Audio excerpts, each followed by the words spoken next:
नमस्कार दोस्तों, मैं हूं राजीव और आप देख रहे हैं अमानत नॉलेज।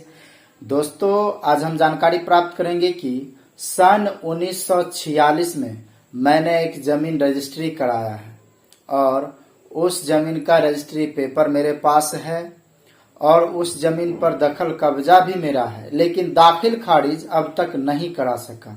तो इसके लिए हम क्या कर सकते हैं? तो दोस्तों, इसी को जानेंगे और जानने से पहले आप हमारे चैनल पर नए हैं तो चैनल को सब्सक्राइब कर लीजिए और बेल आइकन प्रेस कर दीजिए, क्योंकि जमीन संबंधित नॉलेजेबल वीडियो मैं आपके लिए लाता रहता हूं। चलिए आगे जानकारी प्राप्त करते हैं।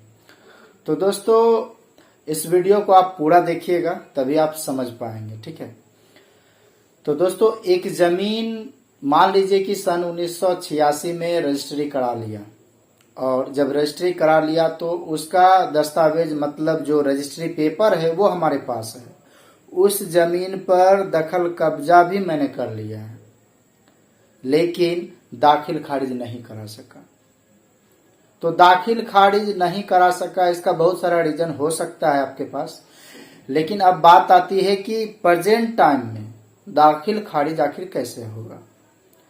तो दोस्तों, कोई भी जमीन जब हम रजिस्ट्री कराते हैं तो उसके दाखिल खारिज के लिए 30 दिनों के अंदर जो है दाखिल खारिज के लिए अप्लाई कर देना चाहिए। अगर 30 दिनों के अंदर नहीं करते हैं तो कम से कम 3 महीने तक में कर लेना चाहिए, और 3 महीने तक भी नहीं करते हैं तो 1-2 साल के अंदर तक जरूर करा लें। अगर उतना दिन में भी नहीं करा पाते हैं तो आगे चलकर दिक्कतों का सामना करना पड़ता है। कारण उसका ये है कि आप दाखिल खारिज नहीं कराते हैं बिना कोई सटीक रीजन के, और उसके बाद जो है फिर आपको जानकारी होती है कि मेरे जमीन का दाखिल खारिज नहीं हो सका है, और उसके बाद जब दाखिल खारिज कराने जाते हैं तो फिर जो राजस्व कर्मचारी होते हैं वे दाखिल खारिज करने से इनकार कर जाते हैं। हालांकि जब तक आपके पास रजिस्ट्री पेपर है और जब तक जिनसे आपने जमीन खरीदा है उनका जमाबंदी कायम है, तब तक आपका दाखिल खारिज हो सकता है। लेकिन होता यह है कि आगे चलकर मान लीजिए आपने दाखिल खारिज नहीं कराया तो आगे चलकर जिनसे आपने जमीन खरीदा है उनका वंशज हो सकता है कुछ ज्यादा समय बीतने के बाद वो दाखिल खारिज के लिए तैयार ना हो। एक तो आपको रुकावटें आएगी राजस्व कर्मचारी के द्वारा, दूसरा है कि जिनसे आपने जमीन खरीदा है उनके वंशज हो सकते हैं एग्री ना हो, या फिर हो सकते हैं जिनसे आपने जमीन खरीदा वो व्यक्ति जिंदा हो अब तक और वे भी एग्री ना करे, उनका भी मन बढ़ जाता है कि नहीं, प्रेजेंट टाइम के अनुसार हमें रुपये दो तब हम दाखिल खारिज करेंगे। तो ऐसा कंडीशन आने पर जो है बहुत दिक्कतों का सामना करना पड़ता है।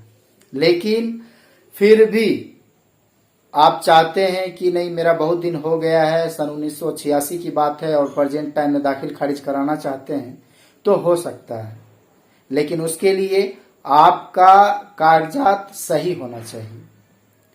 पहली बात कि आपका कागजात जो दस्तावेज है, जो रजिस्ट्री पेपर है, वह सही होना चाहिए। दूसरी बात ये कि जिनसे आपने जमीन खरीदा है उनका जमाबंदी कायम होना चाहिए, उनके जमाबंदी में उतना जमीन होना चाहिए जितना आपने खरीदा है। तब जाकर जो है आप दोनों व्यक्ति मिलके अगर राजस्व कर्मचारी के पास जाते हैं तो वो जो है दाखिल खारिज करने को तैयार हो सकते हैं, ठीक है। लेकिन जब दोनों व्यक्ति एग्री हैं, राजी हैं, तो दाखिल खारिज होगा ही होगा।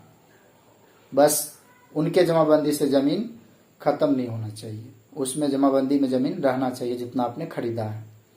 तो आप राजस्व कर्मचारी के पास जा सकते हैं अपने दस्तावेज को लेकर, और जिनसे आपने जमीन खरीदा उनको भी लेकर जा सकते हैं, और वहां पर आप अपनी बातों को रख सकते हैं। आप आवेदन दे सकते हैं, जो प्रार्थना पत्र होता है वो आप दे सकते हैं दाखिल खारिज के लिए, आपका दाखिल खारिज हो जाएगा, ठीक है।